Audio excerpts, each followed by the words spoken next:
Bienvenidos a 7 minutos con Dios y su palabra con el pastor Fausto Rosario.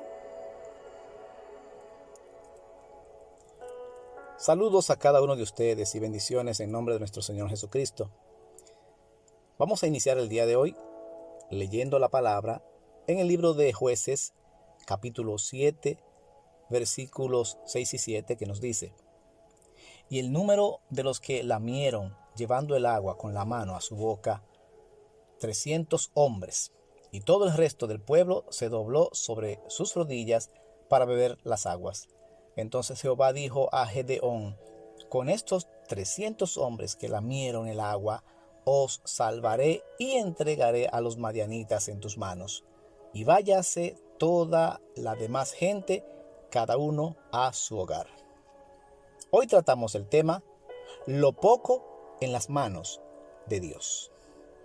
Pregunto, ¿qué es mucho o qué es poco para ti?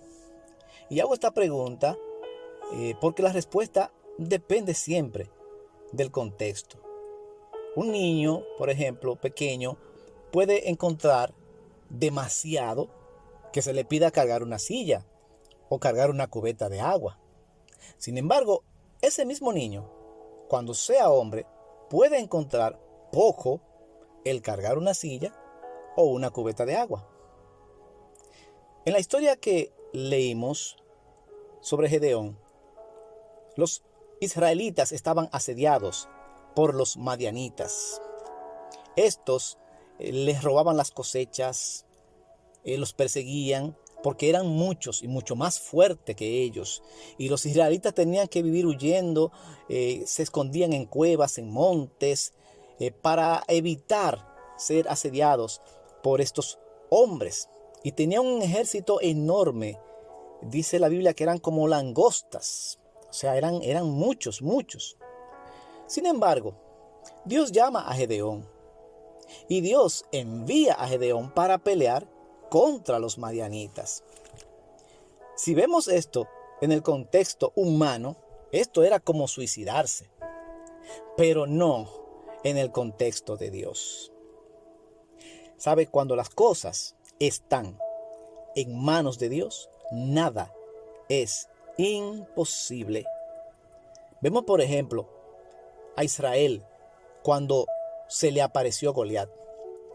En el contexto de Israel, Goliat era enorme. Goliat era invencible.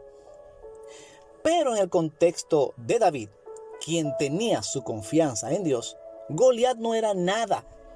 Era un simple insolente inmundo insultando al ejército de Dios. Vemos también el ejemplo del pueblo de Israel cuando se acercaba a la tierra prometida. Para Israel, los habitantes de Canaán eran demasiado fuertes. Sus ciudades amuralladas, algo imposible de conquistar con las armas y el ejército que ellos tenían. Ellos no eran hombres de guerra. Sin embargo, para Josué y Caleb, quienes tenían su confianza en el Señor, estos habitantes de Canaán eran como pan y ellos se lo comerían. Otra ocasión, por ejemplo, cuando Jesús predicó a una multitud de más de 5,000 personas. Desde el contexto de los discípulos, solo había 5 panes y 2 pececillos que no daban para nada para poder alimentar esa multitud. Pero desde el contexto de Jesús, no solo fue suficiente estos 5 panes y 2 pececillos, sino que hasta sobraron 12 canastas de pedazos luego que se repartieron a la multitud. Quiero decirte algo. Antes de pensar si algo es difícil, si algo es grande o si es insuficiente lo que tienes, necesitas verlo desde la perspectiva de Dios. Cuando Dios le dijo a Gedeón que enfrentara a los madianitas, como dije anteriormente, Dios no lo estaba mandando a suicidarse. Claro, era un ejército enorme.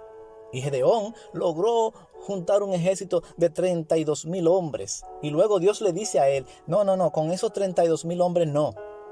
Dile que el que quiera devolverse se devuelva. Y se devolvieron 22,000, nada más le quedaron 10,000. Y Dios le dice, todavía eso es mucho. Ve y llévalos a tal sitio que los probaré. Y los que yo te diga, con esos tú irás. Y así lo hizo Dios. Y solamente 300 hombres le quedaron a Gedeón para ir a pelear esa batalla contra un ejército que era de más de 500,000 hombres. ¿Qué pasó entonces? Mira lo que le dice Dios a Gedeón. Mirándole Jehová, le dijo, ve con esta tu fuerza y salvarás a Israel de la mano de los madianitas. ¿No te envío yo? Y ese es el punto. Cuando inicies tu día, ¿de qué manera lo vas a iniciar? ¿Sabes? Lo único que necesitas saber es que el consejo de Dios es lo que necesitas. Que busques la perspectiva de Dios de las cosas. Y aunque humanamente hablando no tengas fuerzas suficientes o creas que lo que tienes no será posible con eso lograr las cosas, si Dios te dijo que sí, si Dios es por nosotros, ¿quién contra nosotros? Gracias, Señor, por la palabra que hemos recibido en el día de hoy. Hay mucha gente que necesitaba escuchar esta palabra porque se siente apocado, se siente minimizado, siente que con lo que tiene no va a poder lograr las cosas. Pero eso es porque lo están mirando desde su contexto. Pero aquí, en el contexto tuyo, nada es imposible. Que así, en este día, los que están escuchando puedan saber y tener la certeza de que en ti todo es posible, Señor. Que lo poco es mucho en tus manos. Amén.